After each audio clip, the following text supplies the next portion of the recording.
Bonjour. Vous le savez, la chaîne a pour but de vulgariser la microbiologie à des non-scientifiques. Parlons donc d'un truc qui n'a rien à voir, parlons de dieux nordiques. Get in.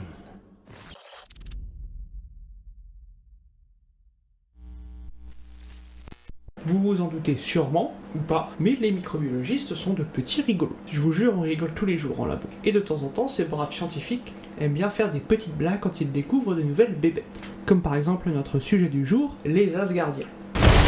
En microbiologie, on fait des découvertes. On en fait plein. On en fait des petites, on en fait des grosses. On en fait des cools, on en fait des utiles, on en fait des moins utiles. Mais il y a une découverte qui, pour plein de raisons, est sûrement une des plus cools de ces dernières décennies, découverte dont je vais vous parler aujourd'hui. Cette découverte, c'est celle des micro-organismes qui nous sont très proches du point de vue de l'évolution. En gros, vos très proches ancêtres. Des micro-organismes découverts dans des sédiments profonds relativement hostiles à toute vie. Et c'est à cause de ce lieu qu'on leur a donné leur nom. Et cette découverte, c'est les Asgardiens. Let me tell you the story of the Space Viking. Pas cela.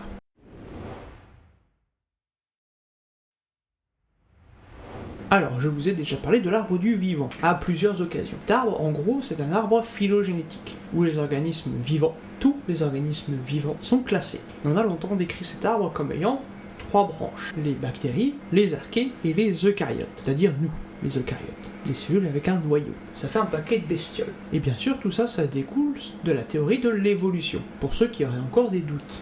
Sauf qu'on a un groupe de micro-organismes qui va remettre en question cet arbre du vivant, les fameux Asgardiens. Oui, je sais, je les évoque beaucoup, mais c'est pour que vous vous rendiez compte de l'importance de la bébête. Ces Asgardiens, qu'est-ce qu'ils sont? Eh bien, c'est un groupe d'archées, plus précisément ce que l'on appelle un superphylum.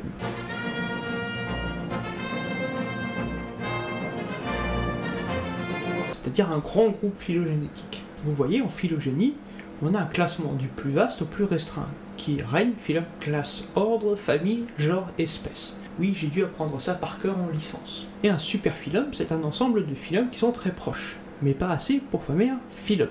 Eh bien, ce superphylum des Asgardiens, ce sont nos très proches cousins. Alors bien sûr, si on prend assez de recul, tout est notre proche cousin. On peut remonter jusqu'à Lucas comme ça. The Last Unknown Common Ancestor, le dernier ancêtre commun. Sauf que ces archées, elles ont la particularité d'avoir encore plus de protéines en commun avec les eucaryotes, encore plus que pour les archées normales. Rappelez-vous les épisodes précédents sur les archées. Sauf que vous ne le savez peut-être pas, mais c'est pas grave, on a plusieurs vidéos dessus, mais les archées, eh bien, c'est un groupe de prokaryotes, et ils n'ont donc pas de noyau. Déjà, c'est un peu étrange. Mais surtout, les Asgardiens pourraient être la clé entre le domaine des prokaryotes, les sans noyau, et les eucaryotes, avec noyau. Et d'après les analyses, il se pourrait très fortement que les eucaryotes ont émergé de ce groupe de microbes précis. Ça change énormément de trucs sur l'arbre du vivant. Ah oui, parce que Woese, dans les années 70, quand il a décrit les archées, il a donc décrit un domaine à 3 branches, avec les bactéries, les archées et les eucaryotes. Sauf que là, on a assez de données pour se dire que, bah non, l'arbre du vivant, il n'a pas 3 branches, il en a 2. Et ça, c'est un peu fou quand on y pense, parce que ça veut dire que les archées, les Asgardiens en particulier, sont nos proches cousins. Bien plus proches que ce que l'on pensait, bien plus proches que ce que Woese pensait. Alors oui, pour les tatillons, je préviens, mais aujourd'hui, on ne rentre pas vraiment dans les détails, parce que sinon ça va être très chiant et très long, et surtout parce que les Asgardiens font partie de ces micro-organismes dont on n'en sait pas assez vraiment pour avoir beaucoup à dire sans que ça devienne très compliqué. Donc si vous voulez en savoir plus, eh bien les sources sont en fin d'épisode, dans les crédits. Mais comment on les a découverts ces petites bêtes? Eh bien voyons ça maintenant.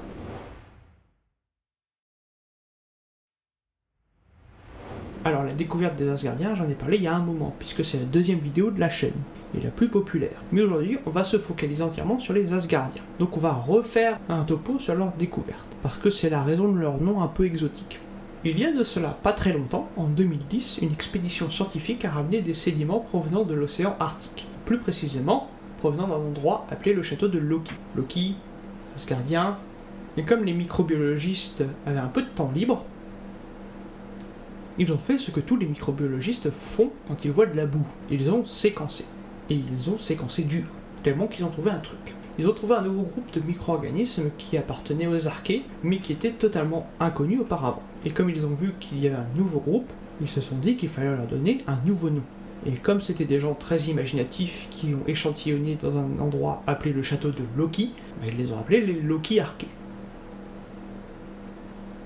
Ça a cogité dur. Mais c'est pas fini. Accrochez-vous à vos sandales parce que là, on va partir dans une série de coïncidences qui tombent à pic qui permet de sauver un peu les meubles de l'originalité. J'ai bien compris. Je sais que t'as pas de sandales. Le Loki de la mythologie a été décrit comme un personnage complexe, déroutant et ambivalent qui a été le catalyseur d'innombrables controverses, qui correspond très bien au bordel causé par les Loki Archaeota dans les débats sur l'origine de la vie. Parce que franchement, plus on en apprend, plus on découvre que les Loki Archées sont vraiment à la frontière de par leurs différents composants membranaires et les mécanismes qu'ils utilisent qui sont normalement propres aux eucaryotes. Mais c'est pas fini, parce que là on ne parle que des Loki Archées. Sauf que je vous ai dit qu'il y a plusieurs phyla qui ont été découverts. Et là, aujourd'hui, on va passer dans un environnement très différent de l'océan Arctique, la Caroline du Nord, où une bande de scientifiques du Texas, en fouillant de la boue, ce qui n'est pas honteux, c'est la base de mon boulot, de jouer avec la boue. Bref, des scientifiques du Texas ont analysé des sédiments en faisant du séquençage, encore. Et ont trouvé que parmi les microbes détectés, il y en avait qui étaient très proches des Loki Archaea. Et oui, c'est à ce moment que l'équipe a fait preuve d'originalité. Parce que comme la première équipe les a appelés les Loki Archaeota, la deuxième s'est dit que comme ils étaient proches, ils se sont dit les Thor Archaeota, ça sonnait bien. Et comme après on s'est mis à trouver plein de microbes très proches en leur donnant des noms de dieux nordiques, du coup les Asgardiens ça passait. En même temps, ça y est, quand on sait ce qu'on cherche, on trouve plus facilement. Comme les Odin Archaeota ou les Heimdall Archaeota. Et du coup, quand on se retrouve avec plein de phyla avec des noms qui tournent autour des dieux nordiques, on va regrouper tout ça dans un super phylum. Et qu'elles s'appellerions les Asgardiens. D'où le nom.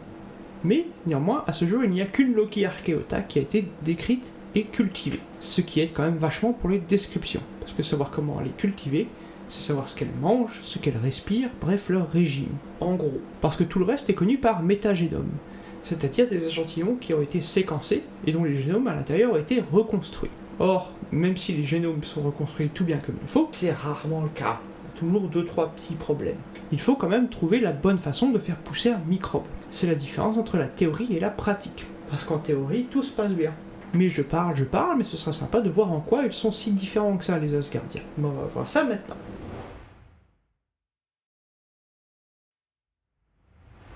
La membrane des Asgardiens contient des protéines qu'on ne trouve que chez les eucaryotes. Mais je vais pas rentrer dans les détails, parce que très honnêtement, j'y connais rien. Et ça va être rapidement très chiant. En plus de leur membrane, leur cytosquelette est également aussi très proche de celui de nos cellules. Alors le cytosquelette, c'est le squelette de la cellule, mais fait de protéines. En gros, c'est également un peu les muscles de la cellule, en gros. Et ce cytosquelette va permettre le transport et la structure de la cellule, en gros. Et le cytosquelette des Asgardiens, il a des protéines qui peuvent interagir avec nos protéines à nous. Enfin, les protéines de notre cytosquelette à nous. Bon, déjà, ça sent le truc un peu exotique, mais pas de quoi casser 3 pattes à un connard. Contrairement à une de leurs protéines, la tubuline.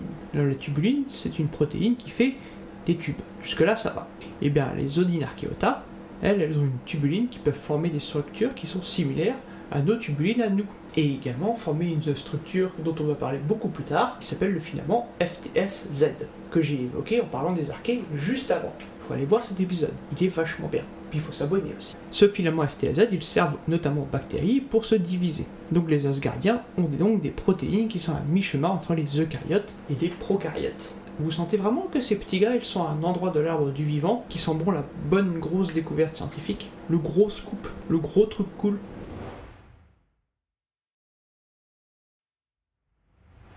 En général, les Asgardiens sont tous anaérobies. Ils ne respirent pas d'oxygène. Même si on a un ou deux exemples qui prouvent qu'ils peuvent être potentiellement aérobies facultatives. Alors, oui, potentiellement. Parce que quand je parlais des métagénomes, ça c'est un bon exemple.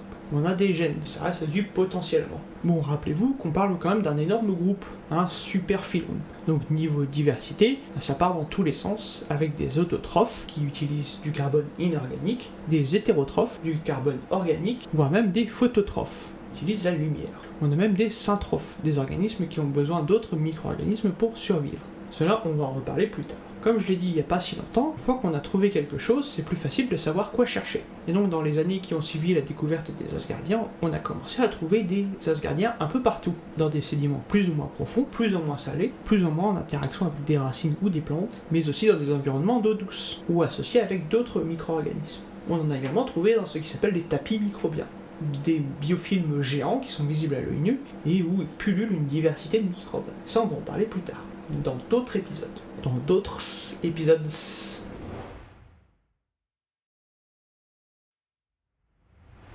On s'est beaucoup penché sur la phylogénie de ce nouveau groupe de micro-organismes. Attention à ne pas trop se pencher, vous pourriez vous faire mal au dos. Il y a toute une chier de papier sur le fait qu'ils sont nos potentiels ancêtres. Et il y a fort à parier qu'il y en aura encore beaucoup d'autres dans les prochaines années. Rien qu'en 2023, il y avait encore un papier pour dire que, ah là là, ces cousins très proches sont vraiment très proches. Ou ces cousins très proches, ils ont un mécanisme de défense immunitaire très proche de nous. Oui, il s'est passé beaucoup de choses en 2023 et en 2024 pour les Asgardiens.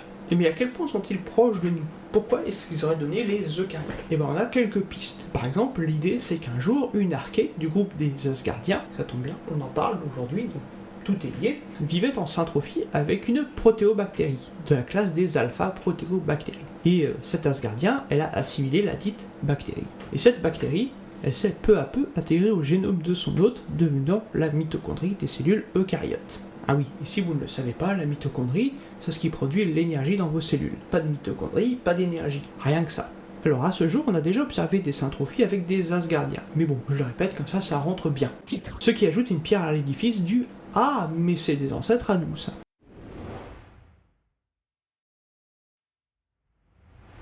Qui dit microbe unique, dit virus unique. Oui, les Asgardiens peuvent tomber malades. Et ces phages ont été découverts par métagénomie. En regardant leur génome, les microbiologistes ont découvert que des virus étaient tranquillement tapés la cruste dans le génome des Asgardiens. Alors ce n'est pas des virus exclusifs aux Asgardiens. On les retrouve chez d'autres archées, voire même chez d'autres bactéries, avec des formes variées. Oui, parce qu'on a des virus en forme de citron. Mais un truc à savoir, c'est que ces virus n'ont pas vraiment de lien avec les virus eucaryotes. Donc pas de panique, ils ne peuvent pas vous rendre malade.